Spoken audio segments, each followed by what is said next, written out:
안녕하세요. 파락강통에서 제기한 주식쟁이입니다. 오늘은 이 추세선에 대해서 말씀을 드리도록 하겠습니다. 차트에 줄을 긋는다는 거, 그것만으로 종목을 매수해서 수익을 올리기는 상당히 어려울 것입니다. 하지만 이 추세선이 다른 매수 조건들과 함께 고려가 된다면은 이 종목이 앞으로 어떤 방향을 보일지 그런 모습을 한 번쯤 예상해 보는데 많은 도움이 될 것입니다. 그래서 오늘은 이 추세선을 활용하는 방법, 그리고 추세선을 그리는 법에 대해서 말씀을 드리도록 하겠습니다. 먼저 우리가 추세선을 활용하는 것은 주가라는 것이 위아래로 오르고 내리고 이런 파동을 그리는데, 이런 파동을 그릴 때 그 주가 위치가 어디쯤이고, 그리고 앞으로 어떤 흐름을 보일 것인지를 예상해 볼 수 있는 그러한 기준으로 활용을 할 수 있다는 것입니다. 그리고 이러한 추세선은 시장의 군중 심리가 만들어낸 지속적인 주가 움직임, 주가라는 것은 방향을 한번 그쪽 방향을 잡으면은 상당 기간 그 한 방향으로 움직이는 속성이 있습니다. 이런 지속적인 움직임이며 지지와 저항, 즉 매수세와 매도세가 만들어낸 주가에 반영된 결과로 볼 수가 있을 것입니다. 이 지지와 저항이라는 것은 주가 움직임을 만들어내는 가장 중요한 속성이 될 텐데요. 이 추세선 또한 이 지지와 저항이라는 개념을 통해서 만들어진 주가 움직임이라고 그렇게 이해하시면 될 것 같습니다. 그리고 추세선의 종류는 상승 추세, 그리고 하락 추세, 횡보 추세 이렇게 세 가지가 있는데요. 먼저 상승 추세, 오른쪽 그림 윗부분을 보겠습니다. 이 파란색 라인, 이 그려져 있는 부분이 이 주가가 상승 추세를 이어지고 있는데요. 상승 추세를 이어지는 이 주가의 라인을 그릴 때는 고점인 이 저항 부분인 윗부분이 아니라 이 하단 부분, 이 저점을 2개 이상 연결한 이 하단 부분에 선을 그었이 이것이 상승 추세선으로 역할을 하게 됩니다. 그리고 오른쪽은 하락 추세선인데요. 하락 추세선은 이 상승 추세선과 반대로 윗부분 이 저항선을 연결했을 때 이어지는 이 추세선이 하락 추세선을 만들어주고 있습니다. 이 추세선은 최소한 2개의 지점이 연결이 되어야 이 추세가 만들어졌다고 보는 것이고요.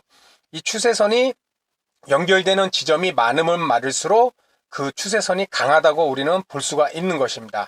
그래서 상승 추세일 때는 저점, 높아지는 저점을 연결한 이 라인이 상승 추세선이 되고, 하락 추세일 때는 낮아지는 이 고점을 연결한 선이 하락 추세선이 된다. 이렇게 이해하시면 될 것 같습니다. 그런데 아래쪽 봤더니 상승 추세선과 하락 추세선은 알겠는데 왜 또 위에 선이 또 나왔습니다. 이 선은 우리가 흔히 채널선이라고 그러는데요. 상승 추세일 때는 이 상승 추세 지지선 연결한 것을 얼마만큼 상승할 수 있을지 그 고점을 연결한 선입니다. 즉 저항선을 연결한 선이라고 이해하시면 될 것 같습니다. 반대로 하락 추세선일 때는 이 고점, 낮아지는 고점을 연결한 것이 하락 추세선이라고 그랬는데, 이 저점을 연결해서 이 하락 추세선일 때 저점이 어디까지 내려갈 수 있는지 점점 저점이 내려가는 이 지점을 연결한 것을 하락 채널선이라고 합니다. 그래서 지금 상승 추세일 때, 하락 추세일 때 이 추세선이 어떤 부분에 추세선을 그려야 되는지 거기에 대해서 말씀을 드렸습니다. 그러면은 다음 화면을 보시면 상당히 복잡해 보이지만은 이해를 하시면 간단합니다. 먼저 횡보 추세일 때입니다. 우리가 흔히 말하는 박스권이죠. 주가가 지지를 받고 일정한 밴드 안에서 지지선과 저항선 위에서 주가가 움직이고 있습니다. 그렇게 움직이던 주가가 제가 여기 별표 쳐놨죠. 이 부분에서 이 저항선까지 올라가야 되는데 올라가지 못하고 중간에서 멈췄다는 것은 이 추세선이 앞으로 붕괴될 가능성이 많다. 추세가 망가질 가능성이 많다. 이런 것을 보내는 신호입니다. 그래서 결국 주가는 그 추세선을 지지선을 깨고 하향 이탈을 하였고, 다시 올라갔지만은 그 지지선이 저항선으로 새롭게 만들어져서 뚫지를 못하고 새로운 하락 추세선이 만들어졌습니다. 하락 추세선에서 기준선은 아까 말씀드렸듯이 낮아지는 이 고점이 2개 이상 그 선이 연결됐을 때 우리는 하락 추세선이 만들어진다고 볼 수 있고요. 이 하락 추세선 또한 계속 이어지는 것이 아니라 이 추세선을 맞고 여기서 내려와야 하락 추세가 계속 이어지는 것인데 하락 추세선을 뚫고 올라갔습니다. 결국 이 하락 추세선도 반전이 일으켜서 하락이 끝나고 이젠 다시 횡보 추세로 반전이 일어났다는 것을 볼 수가 있는 것입니다. 이런 다시 한번 횡보 추세로 이어지다가 그 횡보 추세 저항점을 뚫었습니다. 저항선을 뚫고 다시 주가가 되돌림을 나왔는데 이 저항선이 뚫었을 때는 저항선이 다시 지지점이 되고 상승 추세로 만들어지고 있습니다. 이 횡보 추세에서 하락으로 이탈했을 때 지지선이 저항선이 되고 그리고 저항선을 뚫었을 때 이 저항선이 지지선이 된다. 그래갖고 이 별표 친 부분, 이 부분이 우리에게는 매수 1순위 맥점이 되는 것입니다.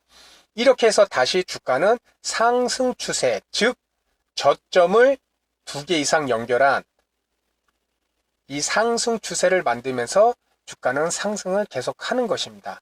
지금 보신 화면이 이 횡보 추세, 하락 추세, 상승 추세를 다 이해할 수 있는 그런 그림이 되겠습니다. 다음으로는 그렇다면은 이 추세선이라는 것이 몇 개를 그려야 되는지 거기에 대해서 말씀을 드리도록 하겠습니다. 먼저 상승 추세선을 우리가 그린다고 할 때 최소 2개 이상의 저점을 연결해서 만든 이 선이 상승 추세선이 될 것입니다. 이렇게 상승 추세선을 1차적으로 그려놨는데 그 추세선을 깨고 내려왔고 새로운 저점이 만들어졌습니다. 이럴 때 새로운 우리는 상승 추세선을 그릴 수 있다는 얘기입니다. 그렇다면은 여기서 추세선이라는 것은 꼭 하나만 그리는 것이 아니구나 이렇게 생각해 보실 수 있을 것입니다. 마찬가지로 하향 추세일 때 먼저 첫 번째 메인 추세선 한 번, 두 번에 연결을 해서 메인 하향 추세선이 나왔습니다.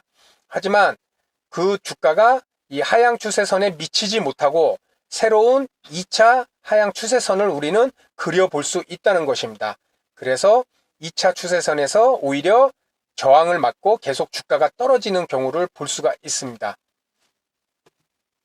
다음은 추세선이 2개였는데 이번에는 추세선이 오히려 3개까지 늘어났습니다. 이 말은 상승 추세든 하향 추세든 우리가 주가를 보는 그 기간을 얼마만큼 넓게 보느냐 그거에 따라서 추세선이 1개도 되고 2개도 되고 3개도 될 수 있다는 얘기입니다. 이 차트 또한 첫 번째 메인 상승 추세선이 그려져서 지금 몇 번의 지지를 받고 상승 추세를 이어가고 있습니다. 하지만 한번 이탈을 첫 번째 추세 이탈을 나온 다음에 새로운 저점이 만들어져서 그래서 다시 한 번, 두 번, 2개 이상의 선을 연결을 해서 새로운 추세선을 만들었습니다. 이 두 번째 추세선을 지지를 하다가 결국 다시 한번 세 번째 저점을 만들어서 이 저점을 연결한 세 번째 추세선을 만들었습니다. 이렇듯 추세선은 내가 매수하려는 그 종목의 기간을 넓게 보면은 추세선이 1개, 2개, 3개 이렇게 여러 개 나올 수도 있다. 이 점을 말씀을 드리는 것입니다. 다음으로는 그렇다면은 우리 선생님들 추세선 그리다 보면은 참 헷갈릴 경우가 있을 것입니다. 다시 말해서 극단적인 지점까지 이 추세선을 연결을 하느냐. 다시 쉽게 얘기해서 뭐 아래꼬리 달았을 때 그 아래꼬리 최저점 또는 윗꼬리 달았을 때 윗꼬리의 최고점 이 부분까지 우리가 추세로 연결을 해서 선을 그어야 되느냐 거기에 대해서 말씀을 드리도록 하겠습니다. 먼저 추세선 작도법에 대한 관점의 차이인데요. 세계적으로 유명한 차티스트들이 이 추세선을 긋는데 의견이 일치하지를 않습니다. 먼저 첫 번째 보면은 이 차티스트는 극단적인 고점과 저점 이어주는 추세선을 그리는 것이 아니라 밀집 구간의 가장자리를 따라 그리는 편이 낫다고 그럽니다. 이 가장자리는 트레이더가 다수 방향을 선회한 지점이기 때문에 이 극단적인 지점을 연결하는 것이 아니라 오히려 그 심리적 사람들이 많이 몰린 그런 밀집 구간을 연결하는 것이 추세선의 신빙성이 높다, 이렇게 얘기를 하고 있습니다. 반면에 다른 차티스트는 가장 낮은 저점과 가장 높은 고점을 선을 긋는 것이 맞으며, 그리고 두 저점 사이에 일봉을 통과해서는 안 된다, 이렇게 얘기를 하고 있습니다. 이 내용을 봤을 때 우리가 추세선을 그린다는 것이 어떤 정답은 있는 것은 아닙니다. 각 종목의 특성에 따라 추세선을 그리다 보면은 이 종목은 극단적인 지점까지 연결해야 됐을 때 추세선이 맞는 종목이 있고, 또 밀집된 지역, 뭐 종가나 고가, 그 기준점을 추세선으로 이었을 때 맞는 종목이 있을 것입니다. 그것은 그 종목의 특성에 따라 우리가 추세선을 실질적으로 그어보면은 그 차이점을 분명히 아실 수 있을 것입니다. 아울러 왼쪽 그림은 추세선을 그릴 때 극단적인 밑부분까지 추세선을 연결을 해서 그 이하까지 내려오지 않는 종목까지, 않는 지점까지 포함을 시키는 경우와, 그리고 이탈을 했던 부분을 제외하고 추세선을 그리는 이런 다양한 방법을 나타낸 그림입니다. 이렇듯 추세선에서 추세선을 그리는 방법은 어느 누가 그리느냐에 따라서 달라질 경우가 발생할 수 있고, 중요한 것은 해당되는 종목에 실질적으로 추세선을 그려봤을 때 그 추세선이 맞는 그 지점을 계속 연결해서 그리는 것이 맞다고 보는 것입니다.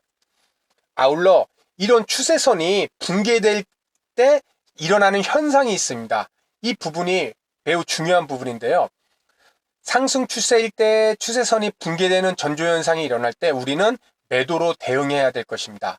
반대로 하락 추세일 때 그 하락 추세를 반전시키는, 다시 말해서 상승시키는 그런 전조 현상이 일어날 때 우리는 매수를 준비해야 될 것입니다. 그래서 그 내용이 첫 번째는 채널선에 미치지 못할 때, 그리고 상승 추세선과 하락 추세선을 뛰어넘는 반전이 일어날 때입니다. 이것은 직접 아까 본 차트를 보면서 말씀을 드리겠습니다. 먼저 횡보 추세일 때 윗부분의 저항선, 이 저항선까지 부딪혀야 되는데 가지를 못했다는 것은 이 횡보 추세가 깨졌다는 것을 암시한다는 것입니다. 그래서 주가는 하락을 하게 됐고, 그리고 이 하향 추세에서 상승 추세로의 반전이 나올 때는 이 하향 추세선을 깨는 이 부위에서 맞고 떨어져야 하향 추세가 계속 이어지는 건데, 하락 추세가, 이 하락 추세를 깼을 때는 이 주가는 앞으로 상승으로 턴할 수 있겠구나, 이렇게 우리는 매수 준비를 할 수 있다는 것입니다. 반대로 상승 추세일 때 이 종목이 상승 추세선, 저점을 연결한 이 상승 추세선을 깼을 경우에는 우리는 분명히 이 종목이 추세가 망가졌고 반전이, 하락 반전이 일어날 수 있겠구나 해갖고 매도로 대응을 할 수 있어야 된다는 것입니다. 그래서 오늘은 우리가 종목을 매수할 때 뭐 거래량도 보고, 뭐 수급도 보고, 실적도 보고, 이평선도 보고, 이런 식으로 다양한 조건을 통해서 종목을 매수를 하는데요. 그 종목을 매수할 때 이 추세선을 하나 더 매수 기준에 우리가 추가를 시킴으로써 이 종목이 어떤 흐름을 보이고 있는지, 그리고 앞으로 어떤 방향으로 나아갈 수 있는지, 거기에 대해서 신호를 줄 수 있는 이 추세선에 대해서 말씀을 드렸습니다. 실질적으로 종목을 예시를 들어서 말씀을 드리는 것은 제가 종목에 대해서 분석을 할 때 그때 한번 선생님들하고 같이 그려보는 시간을 갖는 것으로 하고요. 오늘은 이렇게 추세선에 대한 기본적인 이해, 속성을 말씀을 드렸고요. 우리 선생님들께서도 오늘 보신 이 내용을 직접 종목을 보고 기간을 설정을 해서 추세선을 계속 그리는 연습을 하시다 보면은 어느 순간 그 종목을 봤을 때, 그 이평선이나 바를 봤을 때 이 종목이 추세선이 바로 보이는구나, 또는 추세선이 만들어졌구나, 아니면 하향 이탈하겠구나, 추세선을 이탈하겠구나, 이런 것을 볼 수 있는 안목이 분명히 생길 것입니다. 그래서 오늘 들으신 내용 잘 활용하셔갖고 종목을 매매하실 때 꼭 참고하시기를 바라겠습니다. 다음 시간에도 보다 도움이 될 수 있는 내용으로 우리 선생님들에게 인사를 드리도록 하겠습니다. 감사합니다.